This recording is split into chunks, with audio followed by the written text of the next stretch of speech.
काश्यप गीता हिंदी अनुवाद श्लोकानुसार बिना संक्षेप। यहाँ भी क्षमाशील लोगों की ये गाथाएं उदाहरण रूप में कही जाती हैं जिन्हें महात्मा कश्यप ने श्रीकृष्ण के विषय में नित्य गाया है। क्षमा ही धर्म है, क्षमा ही यज्ञ है, क्षमा ही वेद है और क्षमा ही शास्त्र है। जो मनुष्य इस बात को जान लेता है वह सबको क्षमा करने योग्य हो जाता है। क्षमा ही ब्रह्म है, क्षमा ही सत्य है, क्षमा ही भूत अतीत और भविष्य है। क्षमा ही तप है, क्षमा ही शुद्धता है और इसी क्षमा के द्वारा ये समस्त जगत धारण किया गया है। क्षमाशील मनुष्य महान यज्ञ करने वालों के लोकों को भी प्राप्त कर लेते हैं और महान ब्रह्मज्ञानी तथा तपस्वियों के लोकों को भी प्राप्त करते हैं। यज्ञ करने वालों के अलग लोक हैं और कर्म करने वालों के भी अलग लोक हैं, परंतु क्षमाशील लोगों के लिए ब्रह्मलोक में अत्यंत पूजनीय स्थान होते हैं। क्षमा तेजस्वियों का तेज है, क्षमा तपस्वियों का ब्रह्म है, क्षमा सत्यवादियों का सत्य है, क्षमा ही यज्ञ है और क्षमा ही शांति है। हे कृष्ण, ऐसी महान क्षमा को हम जैसे लोग कैसे त्याग सकते हैं जिसमें ब्रह्म सत्य और यज्ञ लोक सब स्थित हैं।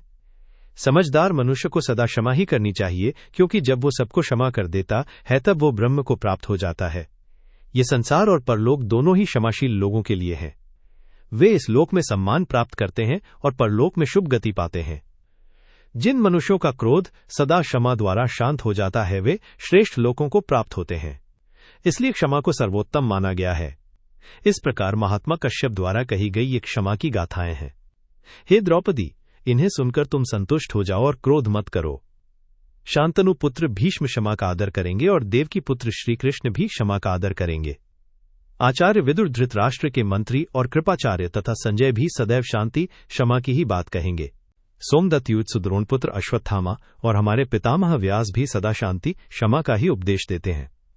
दुर्योधन ये नहीं मानता कि वो क्षमा के योग्य है, इसलिए वो क्षमा को प्राप्त नहीं करता, परंतु मैं अपने को योग्य मानता हूं इसलिए मुझे क्षमा प्राप्त होती है। यह आत्मज्ञानी पुरुषों का आचरण है और यही सनातन धर्म है। क्षमा और दया, इनका पालन मैं सहज रूप से करता हूं। जो व्यक्ति दूसरों द्वारा पीड़ित होने पर भी प्रतिकार करने में समर्थ होते हुए भी अपने मन में क्रोध उत्पन्न नहीं होने देता, वही क्षमा है। इस प्रकार काश्यप गीता समाप्त होती है।